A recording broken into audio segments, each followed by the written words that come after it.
Shalom, shalom, shalom, peuple de Dieu. Je vous salue tous au nom de Jésus-Christ. Je suis à notre rendez-vous de chaque vendredi pour continuer nos enseignements à ce qui concerne le combat spirituel. Aujourd'hui, nous sommes à la sixième séance de notre enseignement. Alors, nous étions en train de parler sur la malédiction. Nous avons dit que la malédiction, c'est un état de quelqu'un qui mène une vie qui est contraire à la volonté de Dieu. C'est ce que nous avons dit la fois passée. Et que la première malédiction vient de Dieu. Et la deuxième malédiction vient de Satan, qui a les droits légaux et qui n'a pas les droits légaux. Et la troisième malédiction vient de nous-mêmes, pas des choses que nous déclarons. Alors, nous avons vu que la première malédiction qui vient de Dieu est du fait que nous avons désobéi à la parole de Dieu. Quand nous désobéissons à la parole de Dieu, la protection que Dieu met sur nous, il l'enlève. Et quand la protection n'y est plus, Satan peut faire tout ce qu'il veut contre nous. Et que la malédiction de Dieu avait comme objectif d'aller vers le Père. Notre Père, c'est un Père aimant. Quand nous désobéissons, il nous punit. Si tu fais du mal, tu n'es pas puni. Pose-toi la question si tu es réellement l'enfant de la maison. Ou Dieu use de la patience envers toi afin que tu te convertisses. C'est ce que nous avons vu. Et nous avons vu les 10 commandements. Parce que Dieu nous punit pour les péchés et les iniquités. J'ai parlé un peu, j'ai donné la définition de l'iniquité. Et les péchés, c'est la désobéissance, mais les iniquités, c'est un péché naturel. Tu es né avec. Le psaume 58, verset 4. C'est ça la définition de l'iniquité. Nous allons voir cette notion de l'iniquité plus tard. Alors, aujourd'hui, nous avons vu les 10 commandements la fois passée. On a terminé. À ce qui concerne les péchés. Et le deuxième série de péchés que nous allons voir aujourd'hui, ce sont les ennemis de la foi. Quand quelqu'un n'a pas de foi, il ne peut pas plaire à Dieu. Sans la foi, on ne peut pas plaire à Dieu. La foi, c'est quoi? En un mot, la foi, c'est faire confiance en Dieu. C'est tout. C'est vrai, quand nous lisons Hébreux chapitre 11, verset 6, on dit que sans la foi, il est impossible d'être agréable à Dieu parce que c'est lui qui croit. Il doit faire confiance en Dieu pour savoir qu'il est le rémunérateur de ceux qui le cherchent. On dit que la foi, c'est une ferme assurance. Hébreux 11, verset 1. On dit que c'est une ferme assurance des choses qu'on espère. Ça, c'est un. Et deuxièmement, c'est une démonstration de celles qu'on ne voit pas. Ça, c'est 2. Mais le troisième élément de la foi, c'est ça, que ceux qui s'approchent de Dieu doivent croire qu'il paye, il est rémunérateur, il paye ceux qui croient en lui. De ces 3 définitions de la foi, une ferme assurance de choses qu'on espère, même Satan, il sait que si tu crois réellement en Dieu, tu lui fais confiance, Dieu va te bénir. Satan aussi sait très bien que Dieu paye ceux qui croient en lui. Mais ce que Satan ne fera jamais, c'est la démonstration des choses qu'on ne voit pas. La démonstration de celles qu'on ne voit pas, ça veut dire quoi? C'est faire le pas de la foi. Quand nous parlons de pas de la foi, il ne suffit pas de dire que j'ai la foi. Non. C'est comme si aujourd'hui on te disait tu seras la femme du président de la République. Ou la femme du Premier ministre. Toi, jeune fille qui me suis, si on t'apprend ça aujourd'hui, qu'est-ce que tu dois faire? Je crois que la façon de t'habiller, la façon de te comporter, la façon de vivre avec les gens va changer. Si tu étais stérile, on te dit, crois seulement, Dieu va te bénir avec un enfant. Je crois que tu vas commencer à acheter les couches, les bavettes pour un bébé. C'est ça la démonstration. Et ça, Satan ne peut pas le faire. C'est ça la différence. Ça devient la foi sans œuvre. Quand vous avez la foi sans œuvre, c'est la foi de Satan. Il sait très bien. Si tu crois en Dieu, Dieu est béni. Mais démontrer réellement que je suis sûr que Dieu va faire. C'est comme tu es en Afrique, on te dit tu vas aller habiter, on te donne une prophétie pour dire tu vas aller habiter aux États-Unis. Tu es dans un pays francophone, qu'est-ce que tu vas faire? La démonstration de ce qu'on ne voit pas, c'est tu commences à apprendre l'anglais. Parce qu'en Amérique, aux États-Unis, on parle anglais. Donc, si tu commences par apprendre l'anglais, au moment où tu n'as ni visa, ni quoi que ce soit, tu es tenté de démontrer que tu as la foi. Voilà. Donc, ici, nous allons voir les 5 ennemis de la foi. La foi, selon ce que moi j'ai lu dans ma Bible, la foi a 5 ennemis. 1, 2, 3, 4, 5 ennemis. Donc, vous comprenez que quelqu'un qui n'a pas la foi, il est en train de commettre un péché. Dieu n'est pas content de toi. Alors, le premier élément, c'est la peur.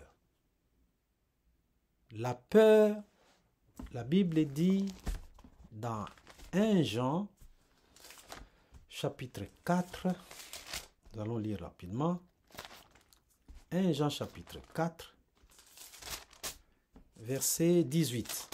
On nous dit, la crainte n'est pas dans l'amour, mais l'amour parfait bannit la crainte, car la crainte suppose le châtiment, et celui qui craint n'est pas parfait dans l'amour.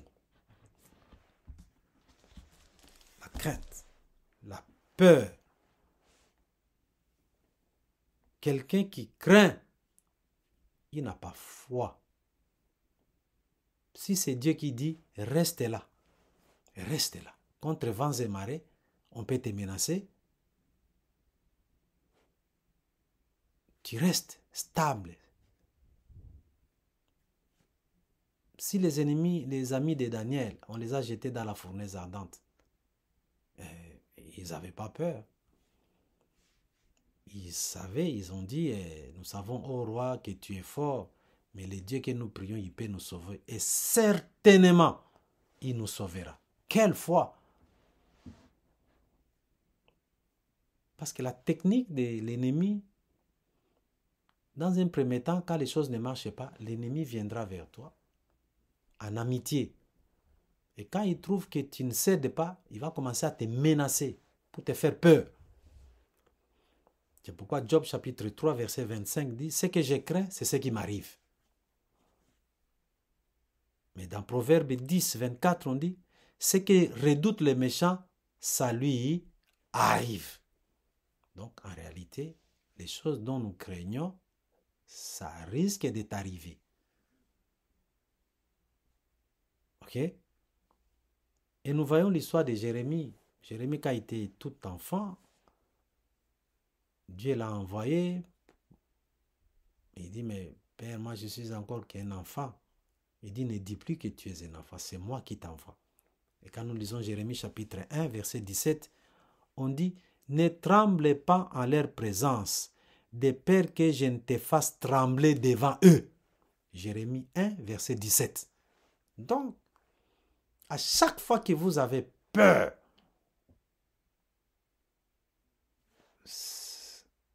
sachez que la main de l'Éternel se retire de toi. C'est Dieu lui-même qui va te faire peur devant eux maintenant. Il dit, toi Jérémie, je t'envoie, n'aie pas peur d'eux. Parce que si tu commences à avoir peur d'eux, c'est moi qui te ferai peur d'eux maintenant. Donc, si tu as peur, ça dit que tu n'as pas confiance en Dieu. Si c'est Dieu qui te dit, jette-toi, toi, jette-toi. Ok? C'est l'histoire de Pierre qui a marché sur les eaux. Il a vu Jésus sur les eaux. Il a dit, si c'est toi, ordonne que je vienne. Il a commencé à marcher. Hein? Il a commencé à marcher. Mais à un moment là, il a commencé à se noyer. On dit qu'il a eu peur. La peur va te faire noyer. Quand tu as peur des choses, tu as peur de la vie, tu as peur n'importe quoi, Satan utilisera d'abord la peur pour t'attraper. Donc, apprenez, le premier ennemi de la foi, c'est la peur. Donc, si tu as peur, tu ne peux pas être agréable à Dieu.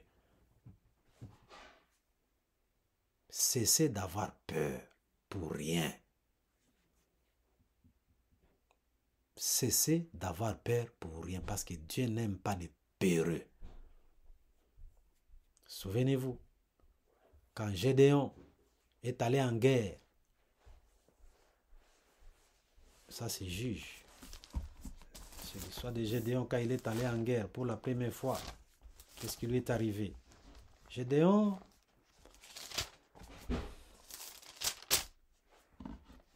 quand il est allé en guerre contre les Madianites, vous savez, ils étaient combien?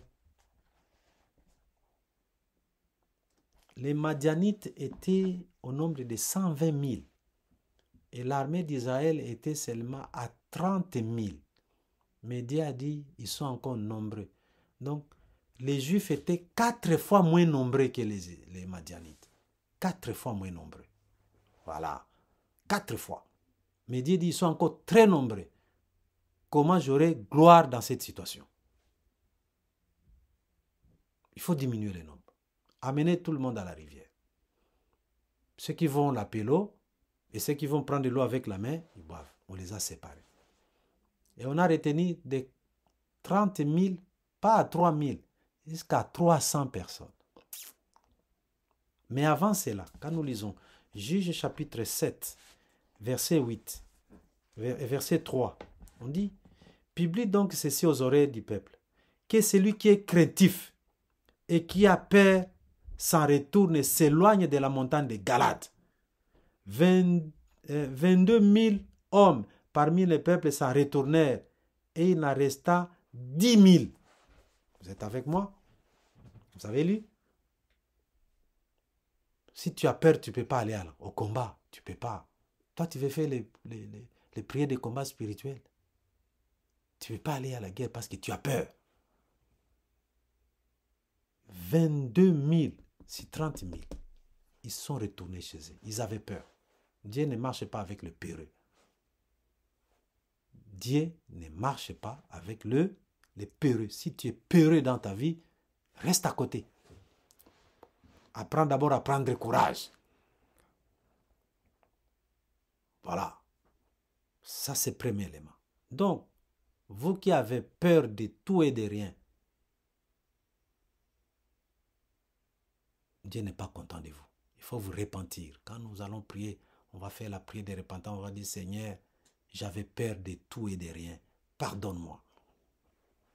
C'est ça l'objectif. Parce que quand nous faisons des repentances, nous faisons des repentances qui ne sont pas complètes. Et nous avons pris l'habitude de nous repentir pour dire, Seigneur, et ce que j'ai dit et ce que je n'ai pas dit, pardonne-moi seulement.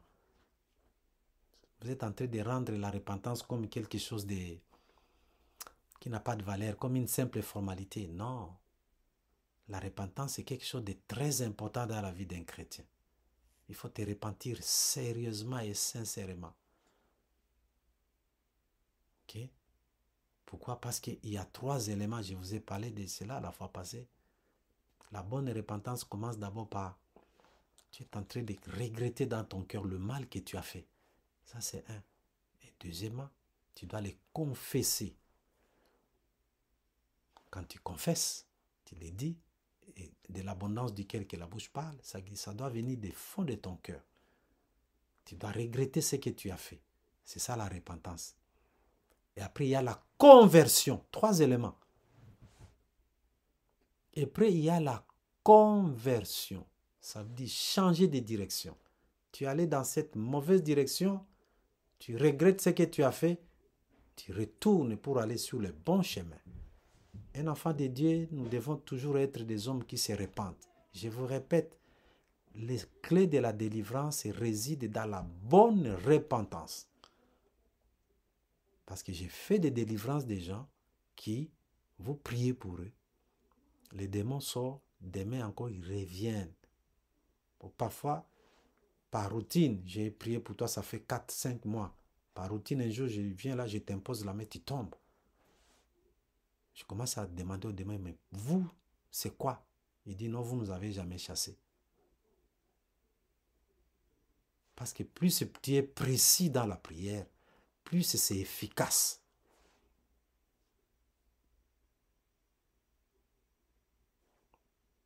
Plus tu pries avec précision, plus c'est efficace. Il ne faut pas faire des choses par hasard. Nous prions comme par hasard. On prie aujourd'hui. Bon, demain, c'est comme... c'est ça, ce n'est pas ça. Non, c'est pas ça. Non, non, mais c'est pas bon. Donc, si vous avez toujours peur, c'est-à-dire que vous n'avez même pas confiance en Dieu. Moi, je me souviens quand j'étais tout petit, il y avait des petits garçons là à l'école primaire, tu trouves, il est tout petit comme ça là. Mais il est mince, tout petit là, court. Mais si tu les tapes, il dit, attendez, dès qu'on va arriver chez nous, je vais dire à maman. Oh, la maman, oh, vous avez joué à l'école, tu l'as tapé. Il dit, attendez, je vais dire à maman. Vous arrivez à la maison, là, 13h, 14h, sa maman est encore au marché ou au champ. Dès qu'elle voit seulement sa maman, elle commence à pleurer. L'enfant commence à pleurer.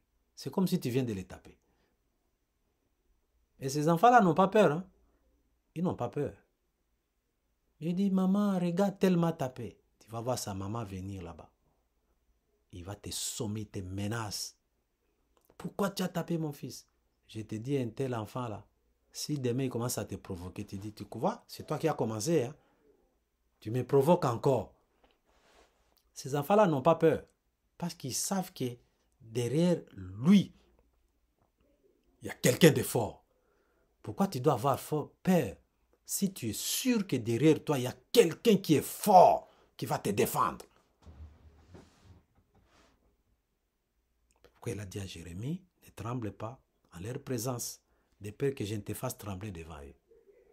Parfois, il y a d'autres peurs, par excès, nous avons excédé dans la peur. Nous excédons dans la peur pour rien. Et ça, c'est pas bon. Le deuxième élément, l'ennemi de la foi que Dieu n'aime pas. Après la peur, nous allons voir les inquiétudes. Les inquiétudes. Quelqu'un qui s'inquiète de sa vie, de son avenir, c'est vrai, il faut se poser des questions. Parce que quelqu'un qui n'a pas de conscience de ce qu'il vit, il ne va pas avancer. Il ne va pas avancer. Mais notre vie, à nous, il y a quelque chose qui ne marche pas, tu dois te poser des questions. Mais il faut faire attention aux inquiétudes. Parce que la Bible qui dit, ne vous inquiétez pas pour votre vie. Matthieu chapitre 6, verset 25. Je vais lire. Matthieu 6, verset 25. On nous dit ceci. C'est pourquoi je vous dis, ne vous inquiétez pas pour votre vie, de ce que vous mangerez, ni pour votre corps de quoi vous serez vêtis. La vie n'est-elle pas plus que la nourriture, et le corps plus grand que le corps plus que le vêtement? Qui de vous, par ses inquiétudes, peut ajouter une coudée à la durée de sa vie? Les gens qui s'inquiètent à tout moment, ils s'inquiètent de tout et de rien. Ça dit, tu n'as pas confiance en ces dieux-là. Toi, tu sais ce qui va arriver demain. Tu ne connais pas. On a vécu les temps de Covid ici, on avait des masques sur la bouche pendant presque 2 ans. 2020, 2021 et jusqu'à peine 2022 ici, là où je suis, au Canada. À Montréal ici jusqu'en 2022. De 2020 en 2022, on a porté masque. Si tu sors dehors sans masque et la police t'attrape, tu as une contravention. 400, 600 $, tu dois payer. Qui s'attendait à ça? Mais quand on avait appris que la Covid a commencé en Chine, on dit, bon, ça c'est une histoire des Chinois, ça va rester là-bas. Mais c'est arrivé ici à Montréal, au Canada. Donc pour vous dire, tu ne sais pas ton avenir. Dieu seul connaît ton avenir. qui peut changer. Regarde, on dit quoi? Regarde, les oiseaux du ciel, ils ne sèment et ne moissonnent, et ils n'amassent rien dans des greniers, et votre Père céleste les nourrit. Ne valez-vous pas beaucoup plus qu'eux? Si Dieu s'occupe des oiseaux, et pourquoi pas toi? Où il a mis son esprit en toi. Comment il va t'abandonner, il va s'occuper des oiseaux, d'un animal, et toi il te laisse comme ça? Ok? Là, on vous dit ne vous inquiétez de rien, mais en toutes choses, Philippiens 4:6, ça vous aimez bien ces versets-là. Ne vous inquiétez de rien, mais en toutes choses, faites connaître vos besoins à Dieu par des prières et des supplications, accompagnées d'actions de grâce. Vous avez un problème, pose le problème à ton Père. Père, j'ai tel problème. Mais avant cela, rendez grâce à Dieu. C'est ce que la Bible nous dit. Beaucoup de gens, nous vivons dans un monde où c'est l'ingratitude. Tu aides quelqu'un aujourd'hui, ça va, et c'est ton ami, c'est ton frère. Demain, tu dis, ah, aujourd'hui, j'ai pas d'argent. Ah, tu es devenu mauvais. En toutes choses, rendez grâce à Dieu. Rendre grâce à Dieu, ça dit, c'est une reconnaissance pour dire, Seigneur, même si je manque ceci, mais tu m'as donné cela. C'est ça l'action de grâce. L'action de grâce, c'est reconnaître d'abord ce que Dieu a fait pour toi. Il y a des gens qui ils ne reconnaissent absolument rien. Ils demandent à Dieu comme si Dieu n'a jamais fait quoi que ce soit pour leur vie. C'est de l'ingratitude, ce n'est pas bon. Dans notre vie, nous devons être des personnes qui reconnaissent le bienfait que Dieu a fait pour nous. Le premier bienfait, je vous dis, chers frères et sœurs, c'est le souffle de vie. La vie, c'est un don de Dieu. Toi qui as les histoires, les idées de te suicider, n'ose pas. N'ose pas, parce que l'enfer est grandement ouvert pour toi. N'ose-toi. C'est vrai, l'enfer n'est pas encore ouvert. C'est le lieu de tourment qui t'attend pour l'éternité. Toi, tu joues avec la vie. Dieu t'a accordé le souffle de vie. Et toi, tu vas te pendre. Mais tu es malheureux pour l'éternité. Allez dans les hôpitaux. Allez voir les gens là. Ils sont là, ils ne cherchent pas mille choses. Ils cherchent seulement à être en bonne santé.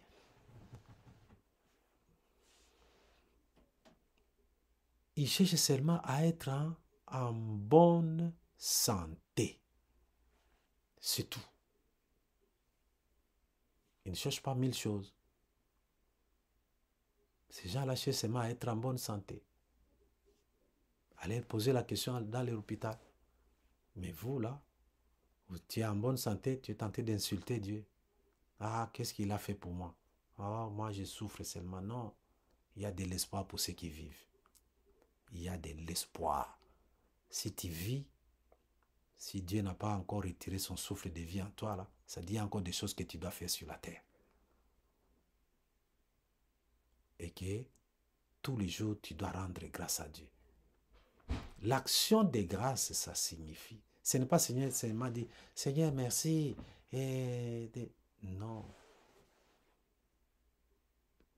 L'action de grâce, c'est de dire au Seigneur, Père, je voulais que tu me donnes une montre Rolex, un exemple. Ça coûte cher. Je ne connais pas les marques. Les marques d'une montre chère, là, c'est pas Rolex. Mais avant de lui demander cela, tu dis, Seigneur, merci parce que tu m'as donné un bras. C'est ça l'action de grâce dont Dieu attend. Père, merci. Je voudrais acheter des lunettes Cartier. Ça, c'est les lunettes Cartier, là. Je ne fais pas leur publicité. Moi, je ne suis pas du domaine des publicités, là. Je donne un exemple des lunettes qui coûtent cher. Ok? Seigneur, je voudrais que tu me donnes des lunettes Cartier, là, en or, là, bien. Mais avant de demander cela, tu dis, Seigneur, merci parce que tu m'as donné les yeux. Toi, tu vas à un aveugle, il va chercher les lunettes Cartier. Faire quoi avec? Lui, il a besoin des anti-soleil pour cacher un peu ce qui se trouve là. Parce qu'il n'a pas des yeux. Il n'a pas des yeux. Seigneur, Je te demande de me donner les chaussures, la croco, là, c'est pas de 5 000 euros, 5 000 dollars. Mais merci parce que tu m'as donné les pieds. Si tu n'as pas de pieds, oublie les chaussures. Voilà ce que Dieu, c'est ça l'action de grâce. Seigneur, je voudrais avoir, je ne sais pas, une chaînette là, je ne sais pas, 15 ou 20 carats là en or. Ok? Mais parce que j'ai un coup. Si tu n'as pas de coups là, tu ne vas pas porter ça. Il n'y en a pas. Et Dieu aime cela. Merci Seigneur pour ce que tu as fait. Maintenant, je te demande ceci. Il y a beaucoup de choses. Oh, tu veux avoir des boucles d'oreilles, mais parce que tu as des oreilles. Si tu n'as pas des oreilles, tu vas mettre les boucles d'oreilles où? Oh, je voudrais acheter des chaînettes là, parce que tu as un bras. Si tu n'as pas de bras, même chaînettes là, tu vas les mettre où? C'est ça la question. Parce que les gens disent, oh Seigneur, merci, merci Seigneur, je te rends grâce. Moi j'attends beaucoup de gens. Seigneur, je te rends grâce. Je te rends grâce, Seigneur. Non, tu es entré, tu ne comprends pas ce que tu fais.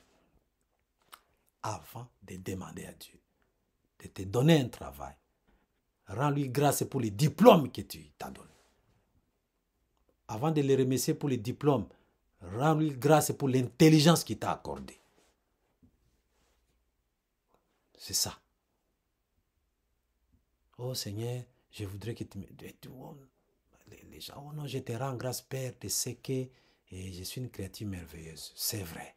Tu es une créature merveilleuse. Tu es en bonne santé. C'est ça l'action de grâce.